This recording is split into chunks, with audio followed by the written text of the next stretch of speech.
And now I'd like to welcome you to today's webinar, A Hacker's Guide to Certification, CND, CEH, and CPENT. I'm going to hand things over to our featured presenter today. We are happy to have our partners from EC Council join us for today's session. We have Jeff Sage, EC Council's Director of Channel, and also Partner Development Manager Christian Sanders joining us as well. Jeff and Christian, you now have the floor. Thank you so much, Mayanne. Hello, everyone. Good afternoon, good morning, and a big thank you to New Horizons for inviting us, and a bigger thank you to all of you for taking some time out to join us for this discussion. Today, I'd like to talk about one of our most popular, if not our most popular learning track, and that's our what we call our VAPT track. VAPT, vulnerability assessment and penetration testing. It's our most popular certification track because it really creates a very well-rounded practitioner, both with blue team, red team, and purple team. And I will get into all of that.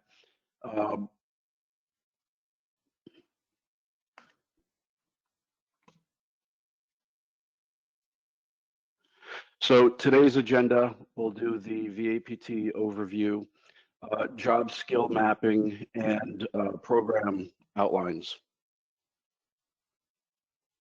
This is an interesting slide. I like to use this now because this really is the new normal, and I can't think of a more relevant slide for today.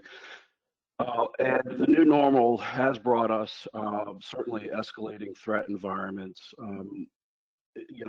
escalating opportunities. I mean, it's opportunity galore with everybody being decentralized and companies really not understanding the external threats that they're under now that everybody's using all of their devices and their home network, their phones. It's just the escalating opportunities for the bad actors is just getting worse. And then escalating requirements on how to effectively keep the bad guys out with all these new attacks that they're coming up with. So this is a simplified version of our VAPT track, or graphic, I should say, and it shows defense, offense, Pentest, CND, CEH, and CPENT. So we're showing 3 certifications here, but at the end of the day, if you really maximize the VAPT track, you can come away with 5 certifications.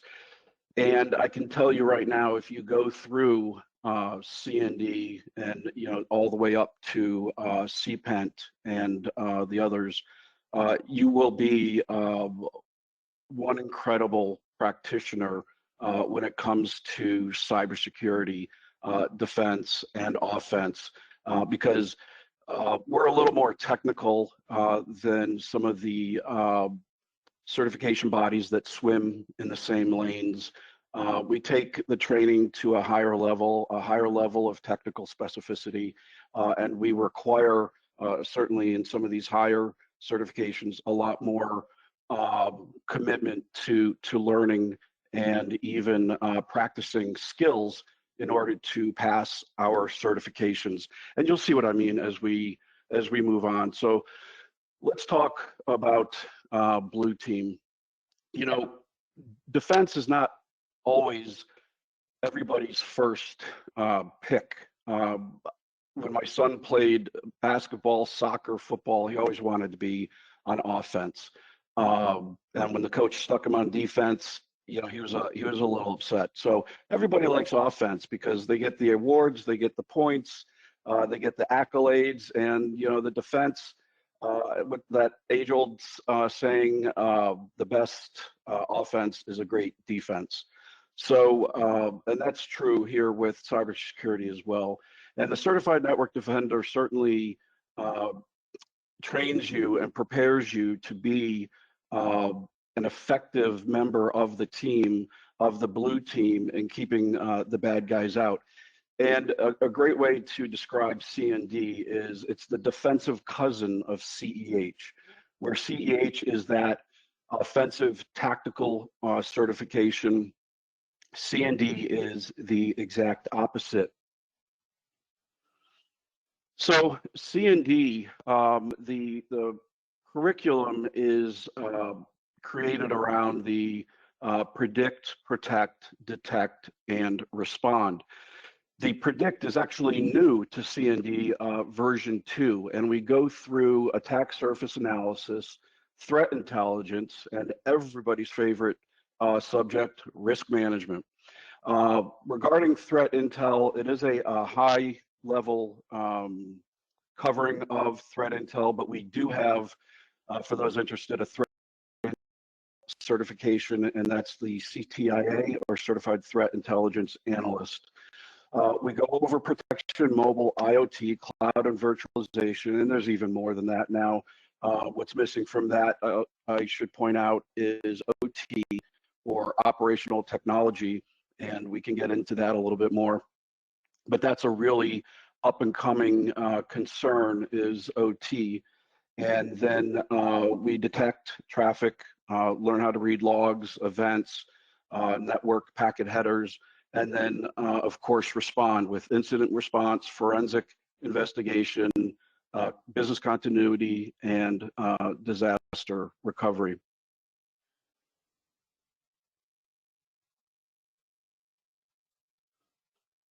This is our CND informational card, and I included this because, for all of you, because it really gives a good overview of what Certified Network Defender is and who it's for. And it talks about what CND is. It talks briefly about the course content, not too much, not enough room for the amount of content that's in CND, who it's for, and really, CND is for, of course, all of these positions and job roles that are listed here, but at the end of the day, anybody who really touches the network or interacts with the network or has something to do with the network, CND is for them. And when I think about CND and I think about defense, I always think about, how corporations say everybody is a customer service rep from the top on down. Everybody is a salesperson for the company from the top on down. And the same is relevant for defense. So while the certification is for the administrators, the engineers, the analysts, and the technicians, network defense is everybody's job. And I think it's the one of the jobs of a good certified network defender practitioner is being an evangelist for that. Because not everybody really pushes that end user security awareness training and that end user, always thinking about being on the defense. And I can tell you at EC Council, we are. We have our own phishing platform called OFish, and they phish us constantly. And so we are trained at the end user level to be aware of absolutely everything that comes through. And we're even, we even double, triple, and quadruple check emails that come from, internally, because we're phished so much. But we have that mindset, and I think it's the job of a network defender or somebody who is defending that network to evangelize that and to really push for that company to have that atmosphere of we're all responsible for cyber defense. And it goes so far as some companies, if they phish you or they test you in any way and you fail once, you go through some training. You fail twice, you're on probation. Fail third time, you're fired. That's how intense it is in some organizations. So the Certified Network Defender has a lot of responsibility. You're on the front lines. You're protecting the organization. You're keeping the bad guys out. And that should permeate your vision, and your activities should permeate the organization, because you are right there on the front lines, and there's nobody else more on the front lines than the network defenders.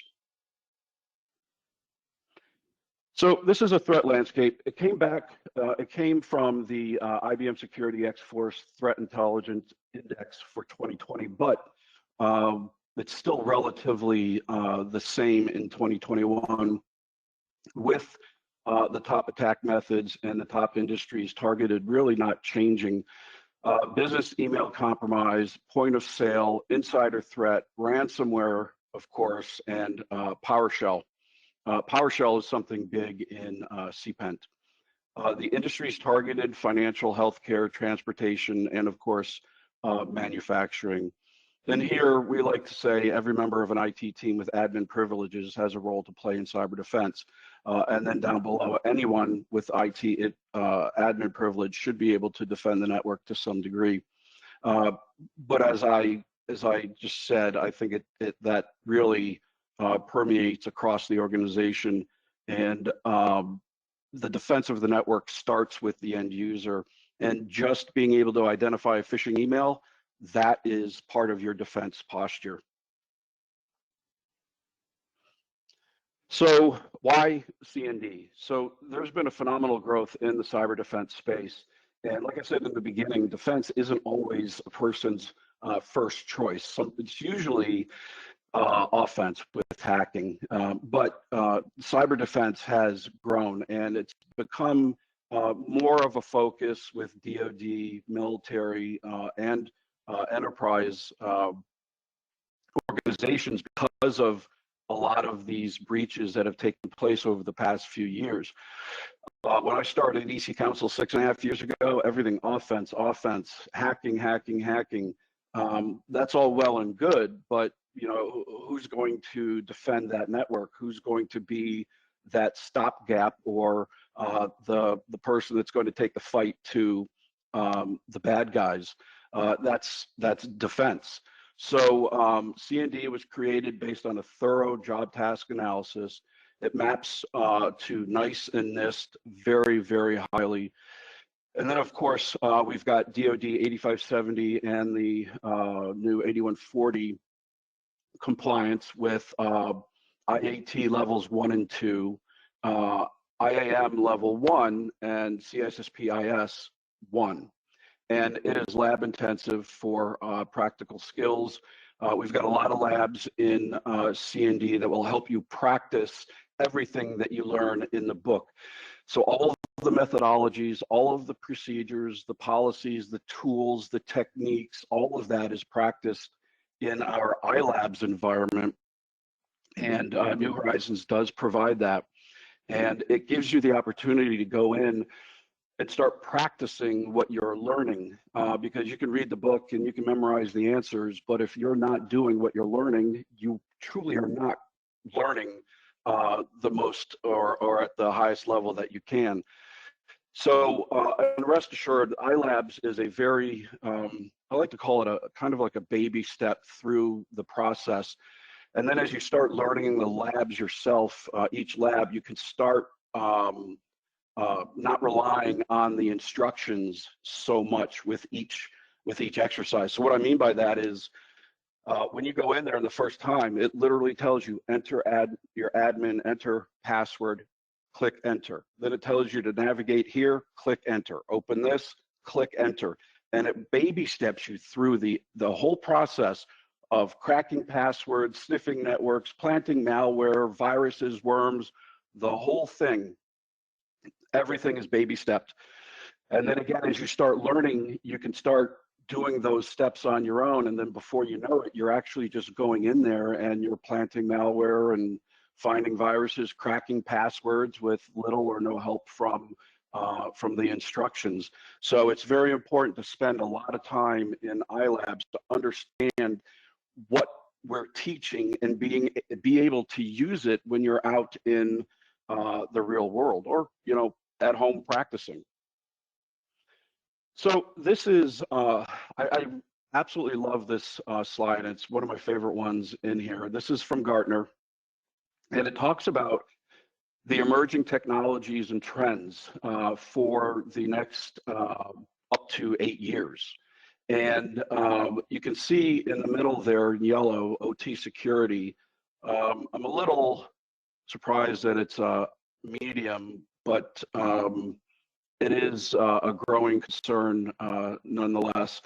And then you go out a little further, digital risk management, moving target defense, digital ethics, cloud workload protection platform. But it not only gives you what the time frame is to expect all that, but it ranks them in severity.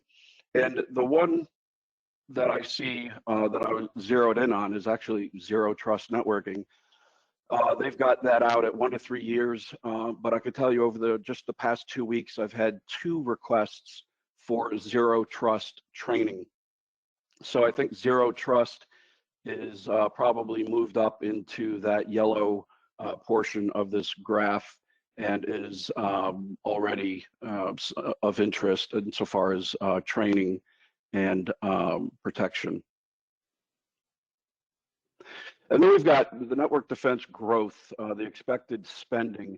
And you can see with some of these, this is, by the way, from 2019 through 2024, it shows what it was in 2019, and then we've got what's expected in 2024. And a few of these have actually doubled or will double in spending in just a handful of years. And that's remote managed security, common sense considering everything now. Cloud security, I'd be surprised if it's not even more than that. And then mobile security, that's doubled as well. So the spending in defense, like I said, with the interest in defense is growing as far as needing to upskill and hire practitioners experienced in defense. But the expected spending is, to go through the roof as well. So it's safe to say that defense jobs and the offense jobs and all cybersec jobs are protected for a good number of years going forward, at least my lifetime for sure. So here are Blue World demanded skills. And this is a good representation of the activities and the skills that you'll need to protect a lot of this and to analyze and identify the attack surface and adaptive security, virtualization, mobile cloud, there's threat intelligence again. All of this is an important part of defensive posture with the team members being able to defend all of this and understand all of this really in the first place. And I see IoT up there, and again, OT is missing. I think OT should have been in here. So this is kind of wordy, but I wanted to include the program outline for CND because it is really extensive. It was a huge revision from V1 to V2, and the modules are 20. The page count, we're almost at 1,400 pages in the courseware. We have 90 labs for you to practice your craft. The lab manual, should you want to set up labs in your on your own network at home, is about 1,200 pages. The exam, ANSI accredited, of course, multiple choice, 100 questions, 4 hours. But there is a very wide depth and breadth of topics for defense in Certified Network Defender. And this is really just pointing out the high levels of the classes. It really doesn't go into a high specificity, but this is the latest technology updates for CND from V1 to V2. And a lot of it is what we discussed on a couple of the previous slides. And again, mobile shows up, cloud shows up, adaptive security, IoT, zero trust security. So these are all the latest technology updates in CND. A lot of these are in the updated threat landscape that I showed you a few slides back. So all of this is very relevant to your defensive training, and all of this is covered in Certified Network Defender. So Certified Network Defender is a good start with our VABT track. And I can tell you, when we rolled out, we're getting ready to roll out CND, I was able to join the very first beta class that was rolled out. I came in on a Friday after the course was finished. They were actually reviewing Friday morning, and then I bought them lunch, and I was able to chat with them during lunch. And there were, I believe, it was about 12 very experienced practitioners in there. They all had their CEH, and they all wanted to take CND.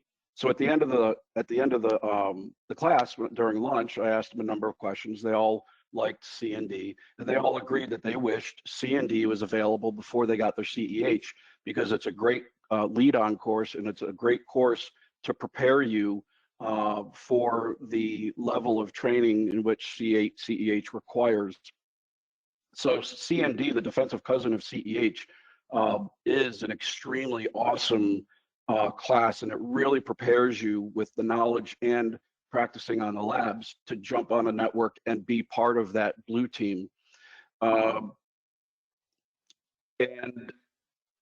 the well-roundedness that you get from being a CND and then going to CEH and learning CEH is pretty incredible, because with CND, you're learning how to keep them out. You're learning how to set up a defensive posture so nobody gets in. You're going head-to-head, toe-to-toe with the bad guys in CND, and you're learning their tricks. Fast forward to CEH, now you're learning the offensive skills to break into those networks that are being hardened down, and being able to take away the defensive skills and the offensive skills from CND and CEH. That's a pretty powerful combination, just those two. And there's even more coming up with CEH and CPENT. So CEH, as we all know, it's red team, it's offense, it's a tactical offensive certification. And excuse me. And for those on the call that might not know, the red team are offensive security professionals who are experts in attacking systems and breaking through the defenses of networks. We have a saying, I'm sure a lot of you have heard it, to hack, you have to think like a hacker, and that's exactly what we do in CEH. CEH is a fundamental and foundational course for hacking and penetration testing. CEH, for the record, is not a pen test certification. It is absolutely not a pen test certification. It's a hacking certification. Some people like to compare a lot of certifications to CEH and point out the differences, but in reality, penetration certifications really should be compared to LPT Master and CPENT. So again, it teaches you how to think and act maliciously. So you'll be better. That sounds pretty bad, but really, again, you have to think like those bad guys. So you have to think and act maliciously. So you're in a position to set up your security infrastructure and defend against future attacks. Understanding of system weaknesses and vulnerabilities will help you strengthen your security system and controls and minimize the risk of an incident. And CND is now in its 11th version. And while this wasn't the most substantial revision that we've had, I'd say from 7 to 8 was probably the most substantial. Going from 10 to 11 was probably in the top 2 or 3 substantial revisions. But you do learn the tools, the tactics, exploits, and technologies. And the tools are part of the training, by the way. All of the tools that you learn in the class, and even ones that the instructor might not cover, but you see and read about in the book, all those tools are made available to you as a download. So the tools that you would use to practice your craft and to learn, are available for download. But we always just provide the warning that make sure you are set up and not a threat to anyone else or your home network or anybody else's network before you start running these tools and these exploits and worms and viruses and everything else that's provided. Make sure that you know what you're doing and the network that you're on has no threat or no possible incidents of threat to anybody around you, because the stuff that you download is the real deal. They're not, just they're not practice tools. They are the tools that you'll be using in your everyday work. So that said, when we launched CEH back in the early 2000s, first of all, we never would have thought ethical hacking would have become an industry in of itself. When we coined that term, people really didn't understand how you can have ethical and hacking in the same sentence. And some places didn't even want their people to hold the CEH certification. We actually had to come out with another one, Certified Network Defense Architect. It's the same thing. You take the CEH test, but for those organizations or military or DoD who didn't want their people to have the ethical hacking identifier or certification, we had to give them CNDA. But never did we think ethical hacking would become, a common conversation at any dinner table in any town USA. And over the years, CEH has been revised, and now we're at 11, and it is a very, very substantial course. But when we rolled out CEH, we had identified the 5 phases of ethical hacking, and this has come to be standard practice with the reconnaissance scanning, gaining access, maintaining access, and what I believe to be the most important phase, covering your tracks, because you can get in and do everything that you want, but if you have not learned how to get out without covering your tracks, prepare for some prison time. So I think covering tracks probably the least exciting part of ethical hacking, but certainly the most important if you want to keep your freedom. So these are the 5 phases. You are getting a copy of this deck, by the way. So it'll be in the deck, and you can keep this. But this is that's pretty much standard practice. So this is again the CEH information card. What is CEH? I think most people know what CEH is, and again, what it's not is pen testing. Course content, who is it for? Again, that is an abbreviated list. There's another slide that shows even more coming up. What's new in V11? We've updated cloud. We have a lot of cloud content in there now, a lot of IoT, and that's, I think, probably doubled since V10. And we have new operating systems with Server 2019, 16, Windows 10, and so on. And we include the latest malware analysis tactics, which, by the way, will come in handy for the CPENT certification. And of course, we talk about OT malware analysis, Android malware, of course, and more. And more than 50% of the course is now dedicated to practical skills. V10, I believe it was 40%, and now we've upped that to 50%. And again, you can come into CEH, you can go through a great class at New Horizons, but I implore you to practice those labs. You have access to the labs for 6 months, and that's more than enough time to go through the labs, practice them, and become proficient at running those labs without having to rely on the instructions. And then you can comfortably and safely download the tools that we give you and start practicing ethically and legally, I might add, on your home network. Here are some of the things that are new in CEH v11. We've increased our cloud concentration. We've introduced the Parrot OS distro, the operation technology, the SCADA, the industrial control systems, side channel attacks, WPA3 encryption and cracking, malware reverse engineering, emerging attack vectors, and like we've talked about, they are increasing significantly. And then, as I said, some intense immersive new labs.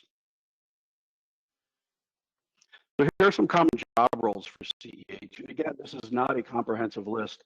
This is just a kind of an overview, really, of some of the positions where they would want to have their CEH in order to effectively do their jobs. And there's a lot of different types of job roles here, from analysts to practitioners, offense, defense. There's a SOC security analyst, and we do have a SOC certification, by the way, which is covers SOC levels 1 and 2, certified SOC analyst. So there's a lot in here that that you can really apply CEH to, or would benefit in having CEH if any of these job roles are what you do on a daily basis. And then more technology updates. I've covered all of these: the enumeration, mal threats, IoT hacking, and the cloud computing. Cloud is huge. It really is, and that's why we've put so much into CEH for the students to really get an understanding of the cloud security and the threats and vulnerabilities that cloud computing comes with. And then this is my favorite topic, or certification, I guess I should say. I don't know if all of you are familiar, but we launched CEH Master a few years ago. And we did this because the Achilles heel, really, for all certifications, or most certifications nowadays, the Achilles heel is that for a lot of people, if they're good at taking tests, they can sit through a class, they can take the exam, memorize the answers, and pass and do a really good job. But the problem is when they go in for a job interview, and the InfoSec manager says, "Okay, do me a favor, sit down here at this workstation and do this, this, or that," and the person is unable. That's because they have the knowledge, but they need to also learn the practical side of things and be able to do what they learn, be able to do what the job requires of them. So we came out with the first practical we came out with was LPT Master. That was an 18-hour hands-on black box penetration test exam, and then we rolled out CEH Master. So I was talking about additional certifications that you can earn in addition to those 3 that were in that graphic. This is one of them. If you look on the right-hand side, it says Certified Ethical Hacker Practical. So the practical is a 6-hour exam, and it gives you 20 challenges. And these challenges are what you will be doing in your job every day as a hacker. So there's no smoke and mirrors, there's no gotchas. All of the exercises and content are literally taken from the CEH course and turned into practical exercises. So for those who really understand CEH, and they take the time not to just study to pass the multiple choice exam, but really take some time to understand ethical hacking as an art and as a science. and then also spend their time practicing the labs that we give them in iLabs, and get a very good, comfortable feeling in iLabs, then you'll have a good chance, a great chance of passing the Certified Ethical Hacker practical exam. So the culmination of the CEH, multiple choice exam, the regular CEH, the traditional CEH, coupled with the CEH practical exam, yield the designation CEH Master. So if you pass both, you earn your CEH Master designation. Now, what was interesting with this is I was really excited when this came out, and I really expected it to come just out of the gates and, you know, take over the world. But there's a little slow uptake that happened, and it's because of the uncertainty. Nobody really had to prove their ethical hacking skills before in order to pass an exam. This really was the first practical exam where people had to prove their skills. And I'm not talking just students. There was some hesitation on the side of instructors as well, because it was unknown, and there's that fear of failure. And nobody wants their employers or their peers to know that, you know, they might not have passed that certification. But at the end of the day, people started to realize that if they understood CEH and they were comfortable in the iLabs environment, they did fine. They did really well. So I had a couple instructors that failed it first time around, got the hang of it, and then just nailed it and aced it the second time around. So there was some hesitation at first, but the proliferation of CEH Master is really beyond what we thought it would be at this point in its life cycle, because now people are understanding the value that it brings to them, and the employers are starting to value what the new hires are bringing in, and that is they've shown that they have the knowledge of a certified ethical hacker. And they've also shown that they can do what an ethical hacker would do on a daily basis by taking the CEH practical. It's 6 hours, 20 challenges. It is virtually proctored, so you'll have a proctor with you the whole time. They're not there to answer any questions. They can, you know, they'll help with technical issues. But the best part of it all that everybody loves, and I always say last because people love it when I say it, it's an open book exam. So you can be using you know, your CEH courseware. You can have Google. You can have your own notes. You can have any other book, any other courseware, anything that you want, except for another person in the room. Everything else, it's open book. You know, use what you want. And people just absolutely love to hear that. So CEH Master, it's developed to give ethical hackers a chance to prove their skills, and it's one of the new. It's not the newest addition to CEH because we've had it out a number of years now, but it is the next logical step in the evolution of CEH.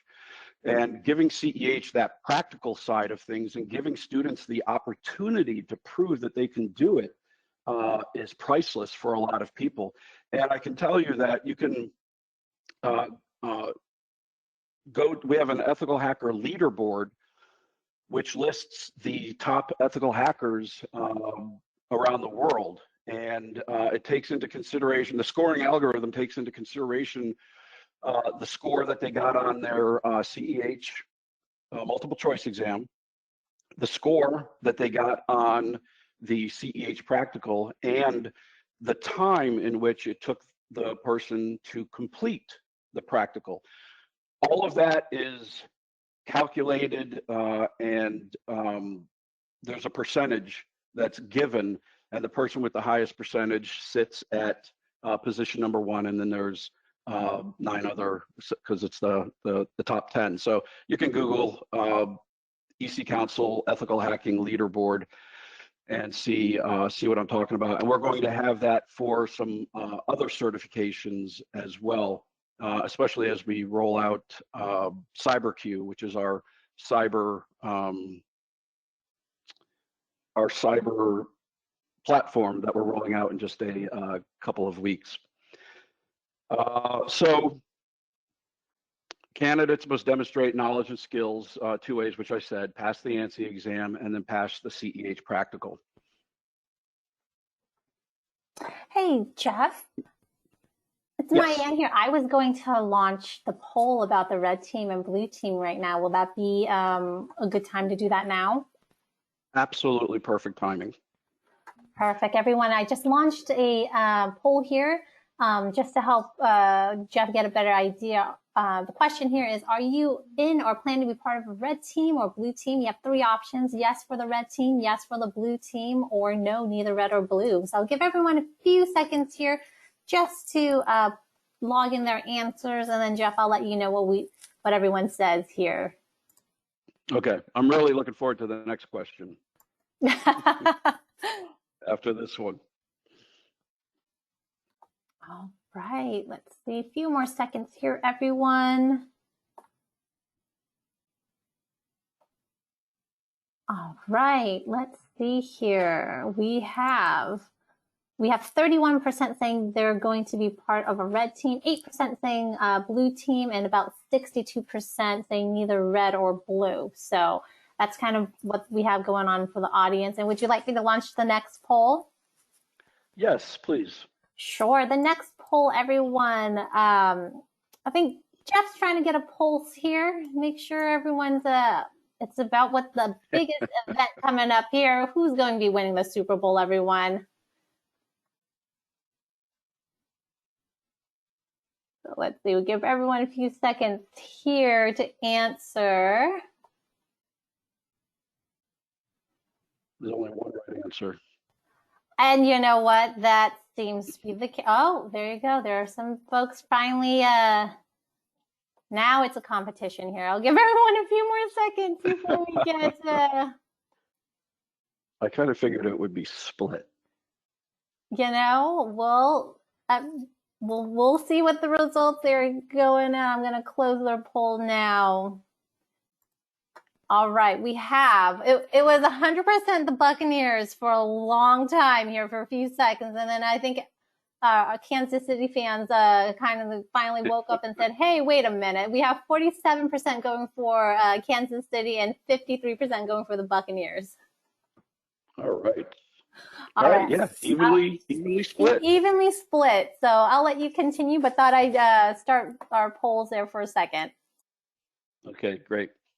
We're in Tampa, everyone. So I thought it would be pretty cool to ask that question. So who is a CEH master? And this is really this goes to certain individuals that they want to be the go-to leader. They want to be heading towards the problem, not away from it. When there's an incident, somewhere, the cops, the firemen, the soldiers, they run towards the problem, and CEH masters have that same personality. They want to be the one that gets up there and really battles and becomes part of that hands-on solution and go head to head with the bad guys. And they truly want to be the best. So all those folks on the leaderboard, there's a lot of bragging that goes on with some of them. And I heard from someone the other day that a student who aced the practical, there was somebody who was higher than him in the leaderboard, and he was none too happy about that. But again, it's that algorithm that takes into consideration not just the score of the practical, but the time to completion, and also the multiple choice score. So you can ace it and get 20 out of 20 flags, but that won't get you to the top of the leaderboard. It takes a little bit more than that.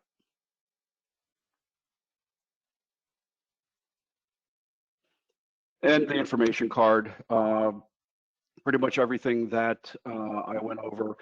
Really here on the right-hand side, a CEH practical certified professional can, and that lists everything that the CEH master can do. That being said, this also is what you can expect in the CEH practical as the things that you'll have to do, prove that you can do. So this is all listed out here because when you become a CEH practical, you've proven you can do this. Number of challenges, again, 26 hours. The test format is iLabs. And I can't stress enough for those who will eventually go on to CEH Master, please make sure you're comfortable in the iLabs environment.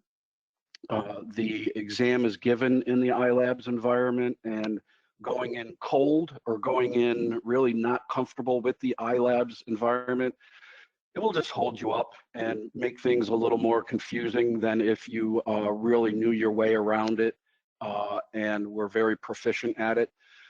So, you know, take your time. You've got 6 months to go through the labs. You can always renew them if you have to, but take your time, go through them, learn them before you attempt the CEH practical. You know, for those that are going to try that, I wish you good luck. It's a big win. When people post that on LinkedIn, I always like it. I share it. I'll make a comment to really, you know, give a congratulations and a pat on the back for committing to a 6-hour exam and then passing it. So how are we doing on time? All right. So CPENT is our Certified Penetration Testing Professional certification. This is the premier and ultimate pen testing certification exam. This is a pure black box exam. It is 24 hours. You can choose, however, to do it in 2 12-hour shifts, but it is a 24-hour black box, virtually proctored exam. And it is an absolute insane monster of an exam. It has hundreds of VMs, and to really tackle this, you really have to be proficient in hacking and pen testing. This isn't, put it this way, this isn't a pen testing certification just to check a box.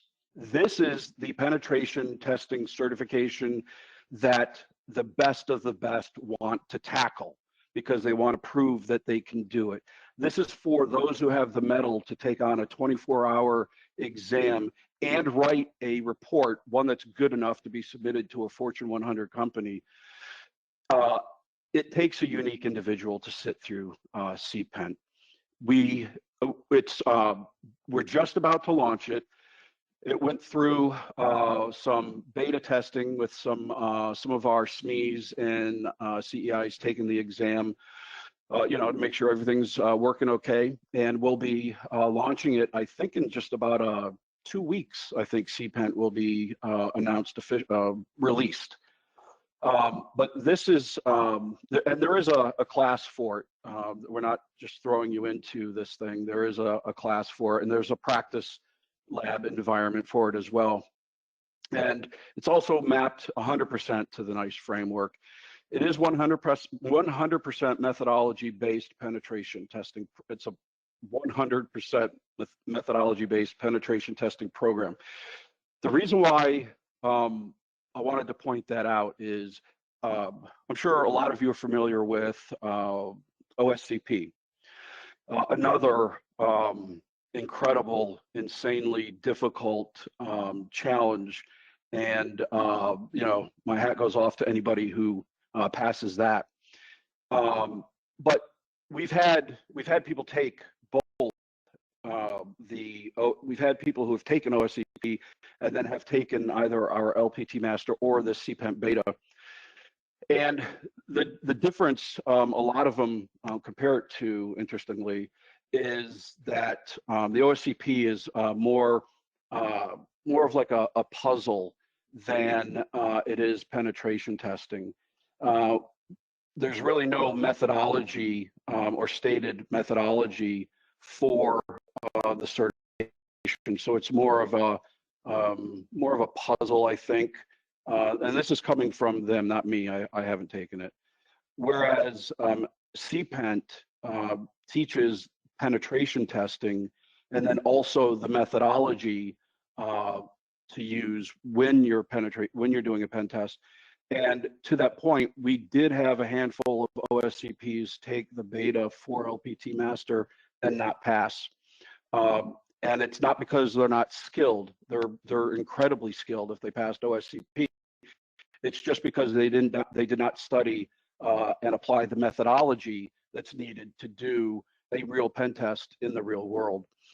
So my point is before you tackle CPENT, just like I said, before you tackle CEH Master, make sure you are at the level that you're able to do difficult pen tests, because this one is extremely difficult. And it'll be interesting to see the pass-fail rates as we roll this out. And we have people clamoring to take it, so I know that there won't be a lack of interest, but we'll just have to see how they do. And we actually even offered up a challenge a couple of months ago for those who hold pen test certifications. We haven't released the results yet, but we had a challenge. Anybody who had an OSCP or GPEN and some of the others, we invited them to come take the exam, and if they pass, we'll refund them the exam cost. That's how confident we are with CPENT. And here's some of the things. This is just a small representation of what's in there, but you've got advanced window attacks, which I mentioned, and there's that pen testing operational technology, which is very, very relevant to today. Evading defense mechanisms, you're going to have to evade those defense mechanisms that those certified network defenders put in place, and those CEH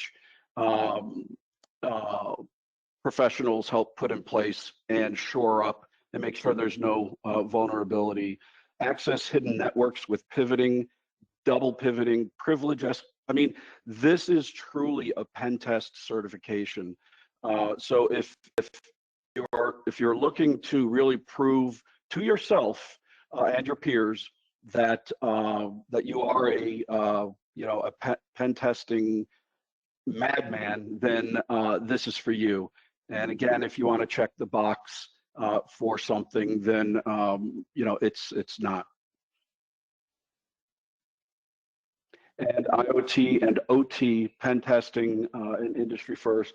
And for those who are unfamiliar with OT, OT is operational technology, and some examples of that would be oil and gas, the electric utility grid, water utilities, and et cetera. And then here's the scope of CPENT.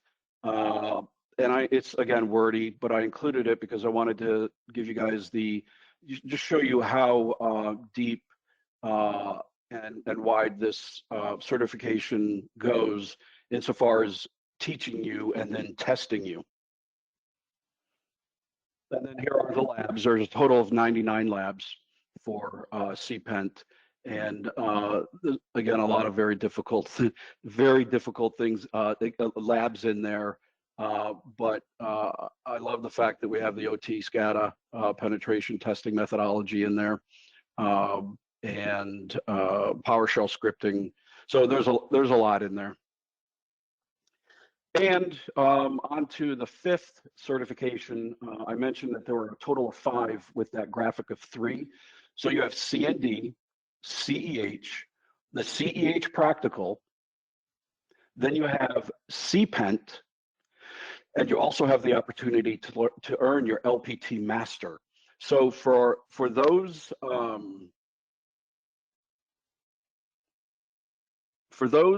who, I thought there was a different slide here. So oh, there it is, up top, 70% or higher, you will earn your CPENT, okay? And if you're in 70, I should say 70 to 89%. And if you're in the top 1% of the 1% and you earn 90% or higher, you will earn both CPENT and LPT Master, with LPT Master being the ultimate, I don't know, reward in this entire VAPT track. So that's pretty much it. There's a couple links here that we've included. That link right there, the NICE framework, that will open up a very extensive PDF that shows all of our certifications and how they are mapped to the NICE framework and the percentage of the mapping, 100%, 90%, and so on.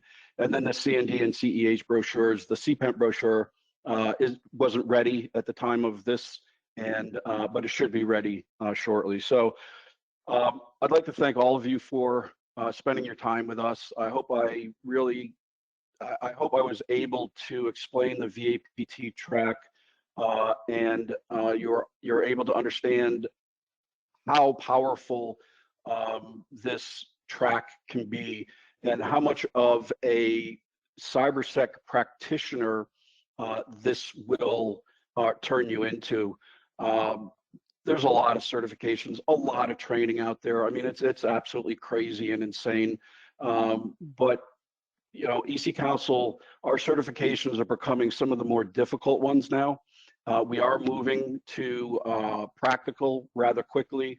Our CyberQ platform will represent that. That's going to lead us into 2021 and be the face of who we are beyond. And there's a lot of certifications that we have that I think can benefit you at any stage of your career. And we've got certifications that would apply to, what was it, 62% of you that's not going to be on a red or a blue team. So again, thank you. I appreciate your time, and I'll do my best to answer any questions that you have. Sure. Thank you so much. Please take a moment if you have any questions. I know we're at the top of the hour, but if you do have any questions, we could sneak a few in there in just a few moments. So please feel free to type those in. Just to let everyone know, if you're interested in the material that Jeff presented here today, or if you just have questions in general about, you know, EC Council or any course offerings surrounding, you know, EC Council, please contact your local center for more information. You can find the center nearest you on newhorizons.com. Do a quick little zip code search there. You can also find more details about any webinars that we have scheduled for the upcoming year on newhorizons.com as well. The content that's being covered, you know, on a monthly, weekly basis is, you know, very valuable. So we like to provide that to everyone. So please make sure to check that out. And a final reminder that I will be sending out an archive recording link to view today's webinar as well. So you can pass that on to colleagues that were unable to join, or just share that information. And we do have this presentation in the handout section as well for you to download. Gosh, Jeff, you did such a great job that we don't have any questions at all. So, you know, with that being said, thank you so much again for presenting on behalf of New Horizons, Jeff. We really appreciate it in our partnership with EC Council. So thank you again. And thank you everyone else for joining us today. Hopefully you found this webinar informative, and we have a lot of exciting things to look forward to when it comes to EC Council and New Horizons. That being said, you may now log off from the webinar. Take care, everyone. Have a good rest of your day. Thank you.